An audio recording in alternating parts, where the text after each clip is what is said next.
চট্টগ্রামের মধ্যে প্রত্যেকটা ফ্লাইওভারই খুবই অসাধারণ। যে ফ্লাইওভারটি শুরু হয়েছে সেনাকল্যাণ থেকে একদম এয়ারপোর্ট পর্যন্ত।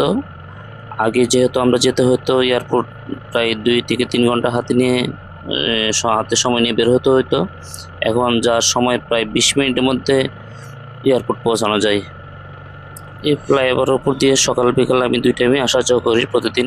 কিন্তু আজকে চিন্তা করলাম যে একটু ভিডিও করে নিই, যে এত সুন্দর ভিউ পাওয়া যায়, খুবই অসাধারণ। আসলে আমি বুঝতেছি না প্রত্যেকটা বাইকার ফ্লাইওভারের উপরে উঠলে নিজেকে কি মনে হয়। ভাই একটু এই যে দেখেন, একটু ধাক্কা লাগলে ভাই কোথায় যাবে কোনো চিন্তা আছে নিজের? মানে উপরে উঠলে মনে হচ্ছে যে ওনারা কিছু চোখে দেখে না। আসলে গতি নিয়ন্ত্রণ করা আমাদের উচিত। এই ফ্লাইওভার থেকে অনেকটি দুর্ঘটনা ঘটেছে ২ নম্বর গেটের মোড়ের উপরে। তারপরও যেন কাউকে কেউ ছাড় দিতে রাজি নাই। আসলে এটা বলবো যে আমাদের স্বভাব।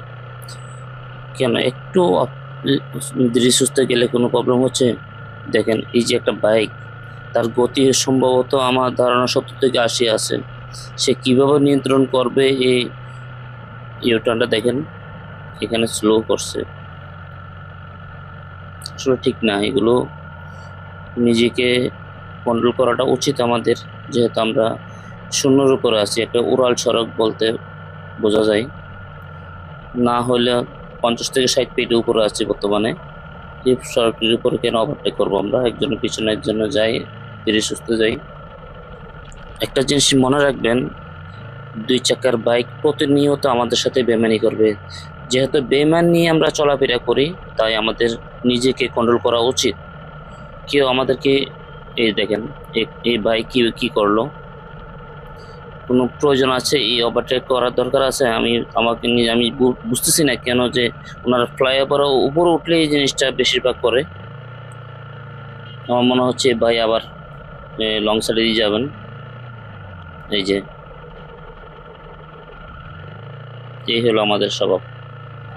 এখান থেকে আমার হাতের ডাইনে চলে গেছে বহদ্দারহাট, আর সোজা চলে গেছে এয়ারপোর্ট পতেঙ্গা। জিএসি দিকে যাচ্ছি। এই জায়গাটার মধ্যে ঠিক প্রতিনিয়ত ঘটে যাচ্ছে অনেক ধরনের দুর্ঘটনা এবং ছিনতাইকারী হচ্ছে এই জায়গাটার মধ্যে বেশিরভাগ। আর এই জায়গাগুলোতে খুবই কেয়ারফুল। যারা নতুন আসছেন আর যারা আছেন তারা তো অবশ্যই জানা থাকবে এখানের মধ্যে। এই জিএসি দিয়ে এখান থেকে আপনার বেশিরভাগ দুর্ঘটনাগুলো ঘটে থাকে যখন আপনারা সিগন্যাল থেকে বা জ্যামে আটকানো থাকে, ঠিক তখনই ওরা সুযোগটা কাজে লাগায়।